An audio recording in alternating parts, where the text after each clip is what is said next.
I am Noriko Bullford, and this is Uncut News. Apparently, the up-new AFC coalition feels that 2 election petitions are better than 1. Today, it was announced that they intend to file 2 election petitions to challenge the results of, the elections.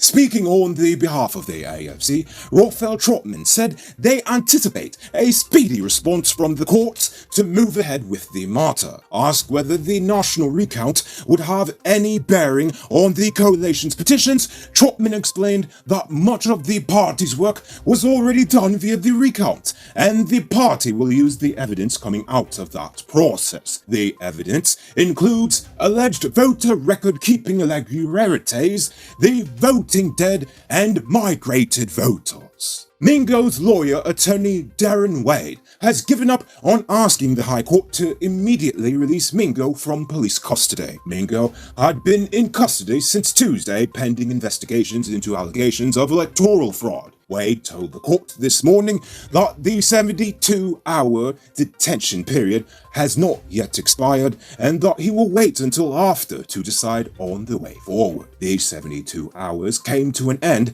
at 2:30 p.m. today, according to Wade. So, good luck in jail, Mingo. We'll check back with you on Monday. Yesterday morning, 56-year-old businessman Bim Singh of Kanawaruk, Blackwater Landing Regionate, started his morning like any other. But everything immediately went to shite during his morning shower. Why? Because 3 armed bandits busted into his bathroom demanding money while the poor guy didn't even finish rinsing off yet. But somehow, Singh was able to bite one of the men before presumably running butt naked out of the building faster than Usain Bolt. They didn't pursue him as they were too busy carting off $1.8 million in cash from the man's shop. Nevertheless, an investigation is ongoing. Triple G Sport sells big people bedroom toys. They are doing delivery in Burpees and Linden for cheap and Georgetown for free. Call them on telephone number 649-3679 or message them on Facebook at Triple G Sport and get yourself a rubber friend.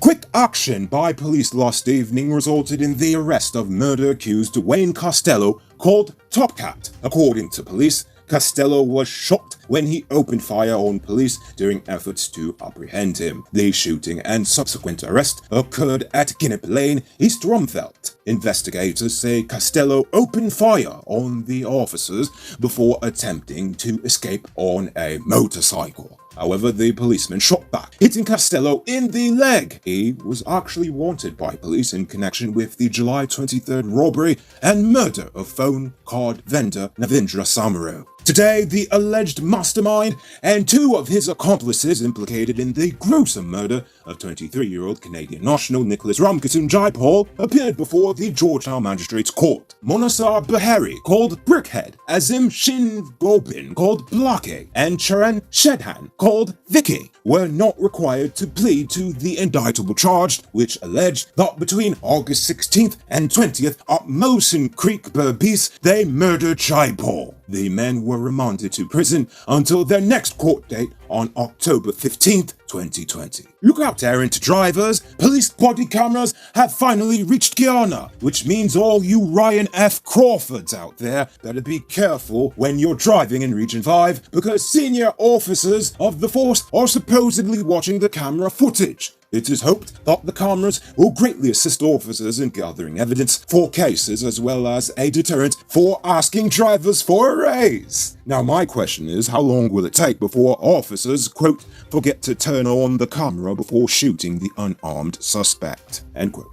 Remember those Cuban nationals in Berbice I told you about earlier this week? Well, they should be going home soon. Today, the 4 Cuban nationals who were busted in Region 6 while entering Guyana illegally have been charged and ordered to be deported. Those charged are Amuri Rodin Robina, Yusque Peña Ladies, and Yons Ladies Quideno Blanco, and Endidis Rodriguez Gomez.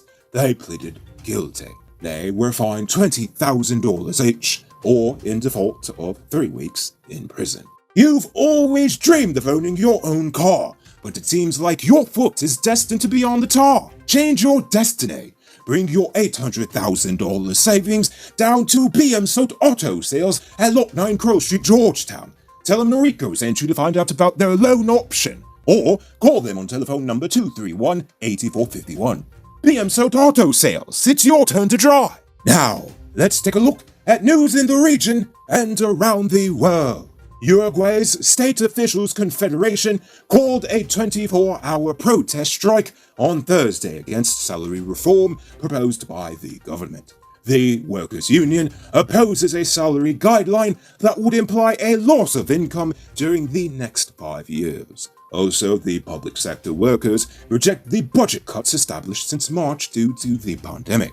The union has condemned this move, as it has strongly demanded an increase in state budgetary allocations, particularly in the sectors of health, housing, and education, just like us. Anyway, the new budget plan will be submitted to Parliament on Monday, just like us. Well, Tuesday, but anyway, you get the idea. Anyway, moving on, Brazil's Superior Court of Justice today ordered that the governor of Rio de Janeiro, Wilson Witzel, be removed from his post for 6 months due to irregularities in the management of public funds during the ongoing pandemic. It also issued arrest warrants for 17 people linked to the corruption network involving officials, politicians, and businessmen.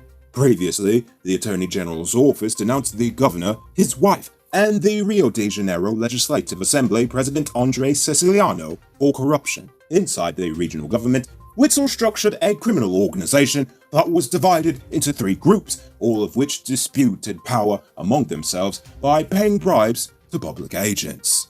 I just wonder how long it will be until you have officials here going to jail for improprieties done during this pandemic.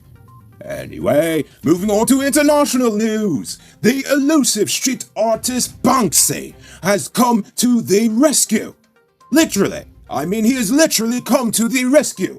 Because after a string of multi-million-dollar art sales, Banksy has decided to fund a rescue boat to help save refugees crossing the Mediterranean. After being impressed by the work of refugee aid organization Sea-Watch, Banksy wrote them, offering to help in their mission. Banksy customized the former French Navy boat in white and pink and launched it last week. And already the boat is saving lives. It has carried out a number of rescue missions in the Mediterranean, the most recent of which was taking on board 89 people from a rubber boat on Tuesday. Don't ignore this business opportunity. Become a digital top-up vendor with Cellular Plus and earn some extra cash. The commission rate is not large, but decent, since this is not a Ponzi scheme, if you know what I mean. Call them on telephone number 685-3109 and find out about their special offer. And now for our weird news story of the day. This one is coming out of Germany. A police department said officers responding to a report of a possible shooting arrived at the scene to find a man had simply fallen asleep while watching a loud action movie. Wow. North Rhine-Westphalia police stationed in Cologne said they received several reports early Wednesday morning from Cologne residents who reported sounds of gunfire nearby. Police quickly identified the source of the sounds, and they brought in a locksmith to open the door to the apartment from which the sounds were coming. Officers discovered no actual gunfire, just an extremely loud action movie playing while a 34-year-old resident of the house slept in front of the TV. Police said the man was taken to the police station but was released once officers verified his identity. Moving on to our Uncut News Viewers Poll question of the day.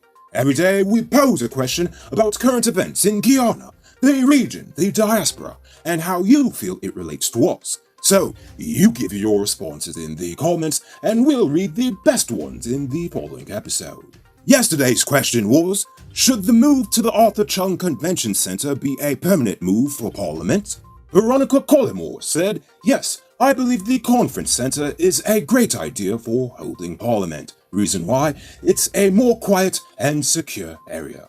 Peace and love, Guyana. And Adam Passard had a different feeling. He said they should keep Parliament in the cane field and eat the cane when they're hungry, so Parliament food bill can cut down.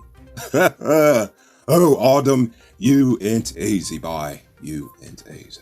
Good answers, people. So tonight I leave you with this question. As you've heard, the police in Region 5 have begun wearing body cameras. I like the idea, but I want to know, do you think it will make a difference in crime in the area? Think about that question and tell us in the comments below. If your response is good, we just might feature it in our next episode.